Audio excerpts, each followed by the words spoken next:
Chhattisgarh BJP अध्यक्ष और नेता प्रतिपक्ष के बस्तर दौरे को लेकर सीएम भूपेश बघेल ने तंज कसा। सीएम का कहना है कि अभी जब चुनाव नजदीक है तो बीजेपी के नेता जाग रहे हैं।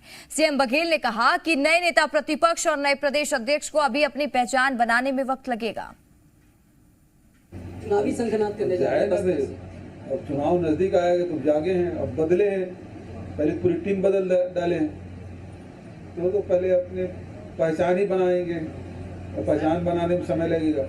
कार्यकर्ता को वो पहचानेंगे, वो कार्यकर्ता को पहचानेंगे, अभी स्थिति उनकी है। और इसी खबर पर ज्यादा जानकारी के साथ हमारे साथ जी मीडिया संवाददाता रजनी ठाकुर रायपुर से लाइव जुड़ चुकी हैं। रजनी, अब 2023 में विधानसभा चुनाव होने जिसको लेकर कांग्रेस बीजेपी दोनों ने तैयारियां शुरू कर दी हैं। वहीं बीजेपी बस्तर दौरे पर है क्योंकि बस्तर में अभी एक भी सीट बीजेपी के पास नहीं है। तो वहीं सीएम भूपेश बघेल ने तंज कसा है बीजेपी पर। क्या मायने हैं इस बयान के?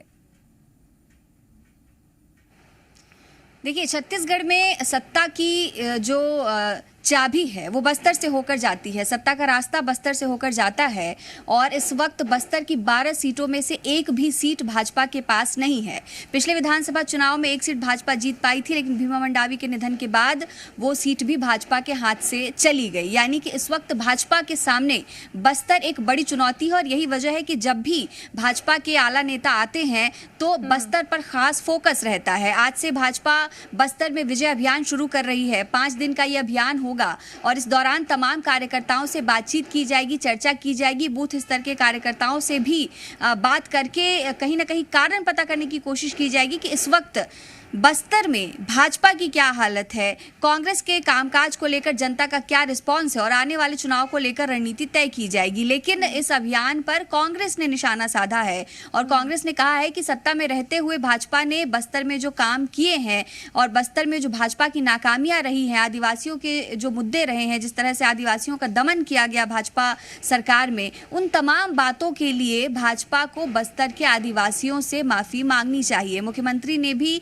इस पर तंज कसा है और मुख्यमंत्री ने कहा है कि कितनी भी रणनीति तैयार कर ली जाए, जीत मिलनी मुश्किल है। लेकिन फिलहाल भाजपा लगातार जो है चुनावी मोड पर है। आज से ये दौरा शुरू हो रहा है और अगले 5 दिन तक कोशिश यही रहेगी भाजपा की कि कार्यकर्ताओं को साधा जा सके और जब तक कार्यकर्ता नहीं साधे जाएंगे तब तक मिशन बस्तर या विजय अभियान जो है वो पूरा भी नहीं हो पाएगा। लेकिन ये जरूर है कि बस्तर पर इस वक्त राजनीति गर्मा गई है।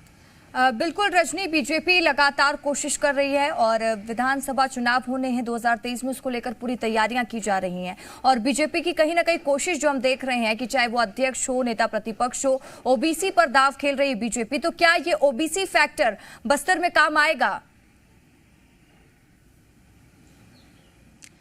देखिए, बदलाव की बयार है भाजपा में। लगातार जो हम देख रहे हैं कि तमाम पदाधिकारी बदले गए। कांग्रेस में भी अब संगठन चुनाव होंगे, उसके बाद कांग्रेस के संगठन में भी बदलाव देखने को मिलेगा। तो चुनाव के पहले दोनों ही पार्टियों में बदलाव हो रहा है और बस्तर में जो आदिवासी वोट बैंक है वो हर पार्टी के लिए एक अहम मुद्दा है। यही वजह है कि पार्टियों की लगातार कोशिश होती है कि इस आदिवासी वोट बैंक को साधा जा सके।